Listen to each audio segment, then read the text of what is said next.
Hello बच्चों, कल हम लोग ने डिस्कस किया था बॉन्ड फिजन, होमोलाइसिस एंड हेटेरोलाइसिस, उस पर बेस्ड क्वेश्चन रह गए थे, वो अभी हम डिस्कस करते हैं। तो देखो यहाँ पर पहला क्वेश्चन लिया मैंने, reactions involving heterolytic fission are said to be produced via. Heterolysis क्या होता है? कार्बोकेटाइन, मतलब केटाइन और अनाइन ऐसा लेते हैं, ठीक है ना, उसमें फिर कार्बोकेटाइन और कार्बोनाइन भी बनता है। तो अभी यहाँ पर लिखा है आयनिक मैकेनिज्म या फिर पोलर मैकेनिज्म या फिर बोथ ए एंड बी या फिर नन ऑफ दिस। तो आयोनिक स्पीसीज फॉर्म हो रही है उसमें, मतलब आयोनिक मैकेनिज्म, और चार्जेस होते हैं प्लस और माइनस, इसलिए इसको पोलर मैकेनिज्म बोल सकते हैं, इसलिए इसका आंसर सी होना चाहिए। होमोलाइसिस से क्या फॉर्म होता है? Free radicals. हेटेरोलाइसिस क्या फॉर्म होता है? कैटायन एंड अनाइन, मतलब आयोनिक स्पीसीज, इसलिए आयोनिक मैकेनिज्म या फिर पोलर मैकेनिज्म, दोनों का मतलब एक ही है। चलिए अब देखते हैं दूसरा question. Heterolysis of carbon chlorine bond produces. Heterolysis, तो अभी देखो कार्बन क्लोरीन, तो chlorine more electronegative than carbon, तो शेड पेयर ऑफ इलेक्ट्रॉन कहाँ शिफ्ट होंगे? टुवर्ड्स क्लोरीन, तो क्लोरीन पे आएगा माइनस चार्ज और कार्बन पे आएगा प्लस चार्ज। तो क्या फॉर्म हो रहा है इससे देख लीजिए अब। Two free radicals, free radical नहीं है। टू कार्बोनियम आयन, दोनों कार्बोनियम नहीं, मतलब कार्बोनियम मतलब कार्बोकेटाइन। टू कार्बोनाइन, दो कार्बोनाइन भी नहीं है। One cation and one anion, बराबर है one cation and one anion, तो आंसर आपका डी होगा, इसका आंसर सी है, बराबर। अब देखते next, which kind of fission is favoured by sunlight. Sunlight, UV light, peroxide, by heating, वो होमोलाइसिस में होता है। तो heterolytic fission, homolytic fission, both A and B, none of this, तो होमोलाइटिक फिजन आंसर है इसका, ठीक है। अगर आपको सारे पॉइंट्स याद है तो एमसीक्यू जैसे सॉल्व होते जल्दी। In homolytic fission of covalent bond is formed, तो होमोलाइटिक फिजन में क्या होता है? फ्री रेडिकल बनेगा, जिसमें चार ऑप्शन है, कैटायन, अनायन, आयन, फ्री रेडिकल, मतलब फ्री रेडिकल ही होगा, ठीक है ना। तो सिंपल लिखिए, तो इसको नोट डाउन कर लीजिए।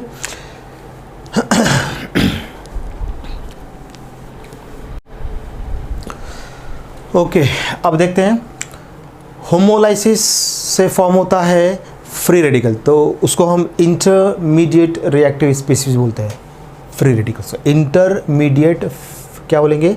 Reactive species. तो फ्री रेडिकल जो होता है वो चार्जलेस स्पीसीज होती है, और उसमें होता है एक ऑड इलेक्ट्रॉन, सिंगल इलेक्ट्रॉन, देख लीजिए। An uncharged species which is electrically neutral and which contains a single electron is called free radicals। जैसे हमने एग्जांपल लिया यहाँ पर, मिथाइल फ्री रेडिकल लिया मैंने यहाँ पर, क्या लिया? मिथाइल फ्री रेडिकल, तो ये इलेक्ट्रॉन। तो अभी यहाँ पे ध्यान देना, अभी तो इसमें एक ऑड इलेक्ट्रॉन, मतलब चार्जलेस या अनचार्ज species which is electrically neutral and which contain single electron is called free radical. देखो सिंगल इलेक्ट्रॉन है, इसको ऑड इलेक्ट्रॉन भी बोलते हैं हम लोग, ठीक है। अब ये जो इलेक्ट्रॉन होता है ये पी ऑर्बिटल होता है। देखो अभी हमने ये बनाया कार्बन, इसका ये पी ऑर्बिटल, यहाँ पे एक हाइड्रोजन, ये दूसरा हाइड्रोजन, ये तीसरा हाइड्रोजन। तो ये जो एक इलेक्ट्रॉन है ये पी ऑर्बिटल में प्रेजेंट होता है। ये पूछते हैं कभी के क्वेश्चन कि फ्री रेडिकल में जो अनपेयर्ड इलेक्ट्रॉन है, मतलब ऑड इलेक्ट्रॉन है, सिंगल इलेक्ट्रॉन है, वो कौन से ऑर्बिटल में ऑक्यूपाई करता है? तो याद रखना है पी ऑर्बिटल में ऑक्यूपाई करता है, ये क्वेश्चन आ सकता है, ठीक है।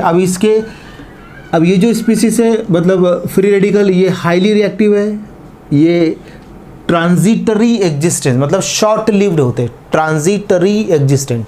ये पैरामैग्नेटिक है क्योंकि इसके ऑर्बिटल शेल में एक इलेक्ट्रॉन है, पैरामैग्नेटिक स्पीसीज बोलेंगे इसको हम लोग, ठीक है। अब इसमें जो कार्बन है इसका हाइब्रिडेशन स्टेट होता है sp2, याद रखना है sp2 हाइब्रिडेशन है, क्योंकि इसका ऑर्बिटल कितने लेना? 2, 2, 4, 2, 6 और 1, 7, मतलब इसके ऑर्बिटल में 7 इलेक्ट्रॉन, मतलब उसको हम बोलते हैं odd electron containing species. 7 electron है तो ऑड इलेक्ट्रॉन कंटेनिंग स्पीसीज, ठीक है ना, ये याद रखना है numbers.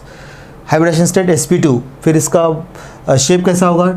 Trigonal planar shape, bond angle 120 degree fix रहेगा।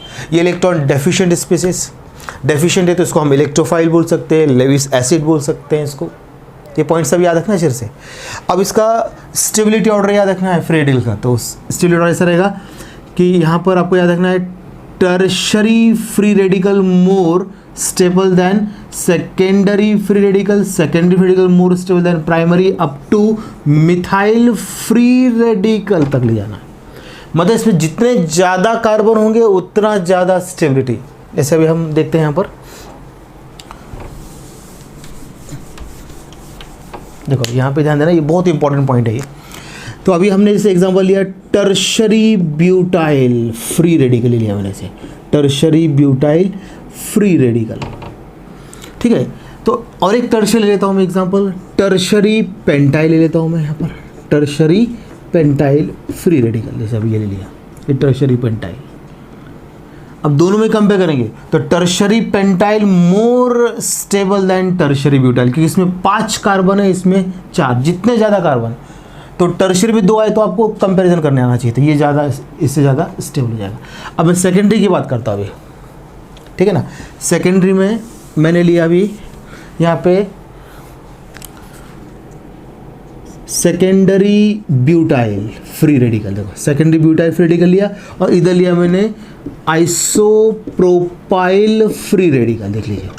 अब इसमें 4 कार्बन है, ये दोनों सेकेंडरी है, लेकिन इसमें 4 है, इसमें 2 है, तो मतलब secondary butyl more stable then isopropyl free radical.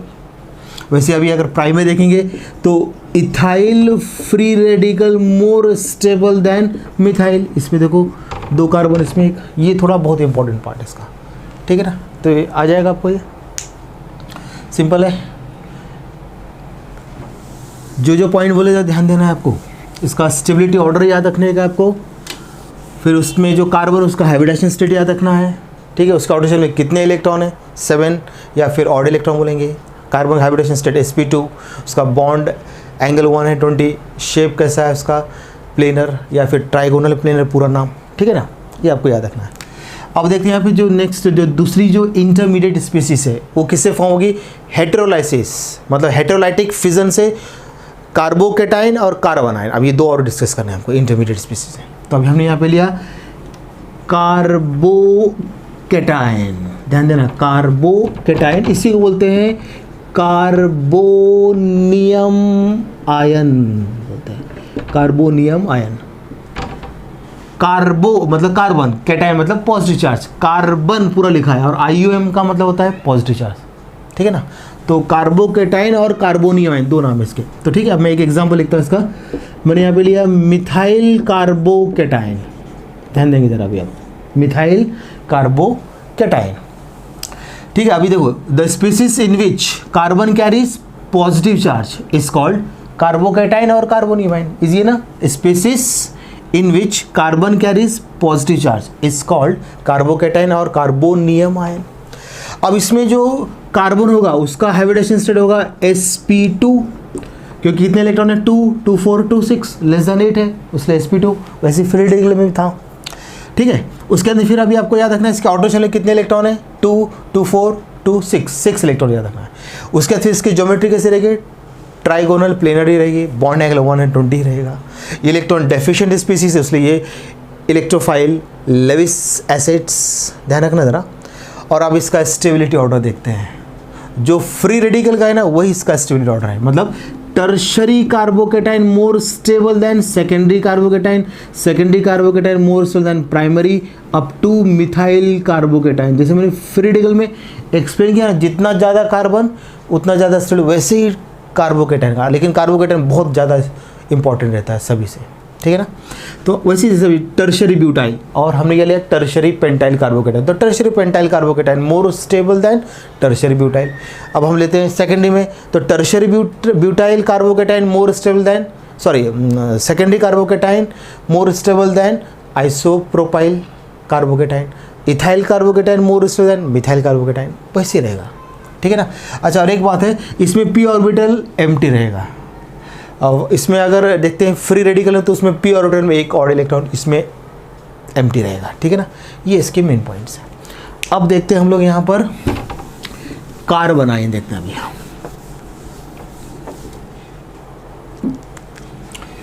Carb अनायन means carbon carries negative charge, जैसे हमने लिखा है methyl carb अनायन, the species in which carbon carries negative charge is called carbon ion. अब इसमें जो कार्बन है उसका हाइब्रिडेशन स्टेट है sp3, क्योंकि इसके आउटर मोशन में 8 इलेक्ट्रॉन है, 2, 2, 4, 2, 6, और ये नेगेटिव का मतलब 2 इलेक्ट्रॉन, 8 इलेक्ट्रॉन्स। ऑक्टेट कंप्लीट है, मतलब इसके आउटर शेल में 8 इलेक्ट्रॉन है, ऑक्टेट कंप्लीट है, इसलिए इसका sp3 आया। जिसका ऑक्टेट इनकम्प्लीट होता है उसका sp2 होता है, ठीक है ना। तो अब देखते हैं यहाँ पर कार्बन का हाइब्रिडेशन स्टेट क्लियर हो गया। इसका अभी ज्योमेट्री बात करते हैं, तो geometry example to example change होगी, इसलिए इसको एक ही वर्ड यूज करते हैं, it has a distorted tetrahedral geometry. जब एग्जाम्पल आएगा तभी हम उसका शेप बता पाएंगे, बॉन्ड एंगल बता पाएंगे, ठीक है ना। उसके बाद फिर आपको याद रखना है ये इलेक्ट्रॉन रिच स्पीसीज है, इसलिए ये it act as nucleophile, Lewis bases. और अब इसका देखते हैं स्टेबिलिटी ऑर्डर कैसा होगा। Methyl carbon ion more stable than primary, फिर सेकेंडरी, फिर टर्शरी, मतलब इसमें जितने कम कार्बन होंगे उतना ज़्यादा स्टेबिलिटी होगी, ठीक है ना। अगर हम मिथाइल कार्बोकेटाइन, प्राइमरी की बात करते हैं, मिथाइल कार्बोकेटाइन और हमने लिया गया इथाइल कार्बोकेटाइन, तो methyl carbon ion more stable then ethyl carbon ion, ठीक है ना। वैसे आप लेना है, सेकेंडरी की बात करते हैं, तो सेकेंडरी में आपको याद रखना है यहाँ पर isopropyl carbon ion more stable then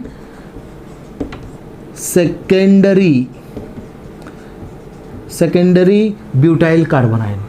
वैसे tertiary butyl carbon ion more stable than tertiary pentyl carbon ion, ठीक है ना, ऐसे याद है। तो अभी हम इसको नोट कर लीजिए, इसको देख लीजिए। अब हम इस पे बेस्ड क्वेश्चंस करते हैं अभी।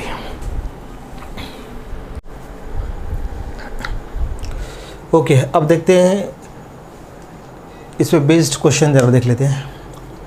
तो देखो, among the given cations the most stable carbonium ion, मतलब कार्बोकेटाइन। तो आपको ऑर्डर वाले में टर्शरी, सेकेंडरी, प्राइमरी, तो इसमें secondary butyl, tertiary butyl, normal butyl, none of this, तो टर्शरी ब्यूटाइल मोर स्टेबल, बराबर है कि नहीं, ये आंसर होगा इसका।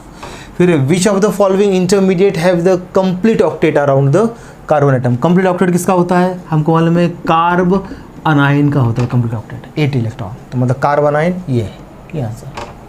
फिर the shape of carbonium ion, carbocation का शेप कैसा होगा, कार्बोकेटाइन का उसका हाइब्रिडेशन स्टेट sp2 है, इसका मतलब उसका शेप हो गया प्लेनर।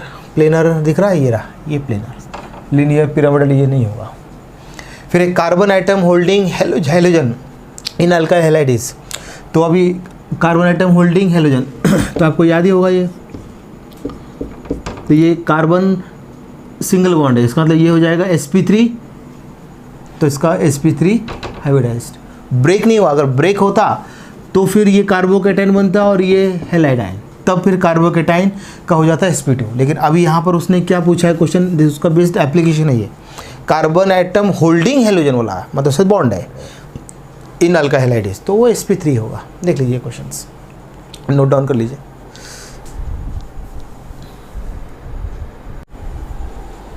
ओके, अब देखते हैं कुछ और क्वेश्चंस।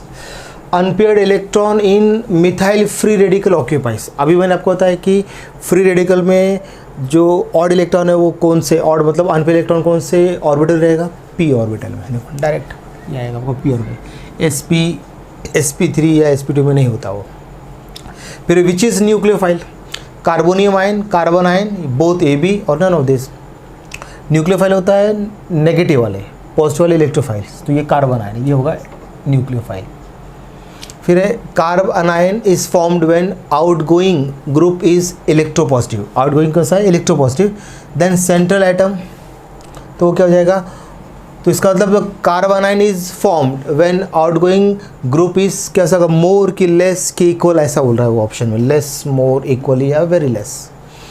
तो कार्ब अनायन बनेगा मतलब कार्बन मोर इलेक्ट्रोनेगेटिव है ना दूसरे स्पीसीज से, तो carbon ion is formed when outgoing group is क्या होना चाहिए, more electropositive than central atom. इसका आंसर ये होगा, वो ज़्यादा इलेक्ट्रोपॉजिटिव होगा, तभी तो कार्बन आयन बनेगा, वो कैटायन या अनायन। The total number of electrons in the carbon atom of methyl free radical is, अभी बता था मिथाइल फ्री रेडिकल के आउटर शेल में 7 इलेक्ट्रॉन या फिर ऑड इलेक्ट्रॉन, 6 7 8 9, तो 7 हो गया। इतना कर लीजिए। अब नेक्स्ट लेक्चर में हम टाइप्स ऑफ रिएजेंट डिस्कस करेंगे।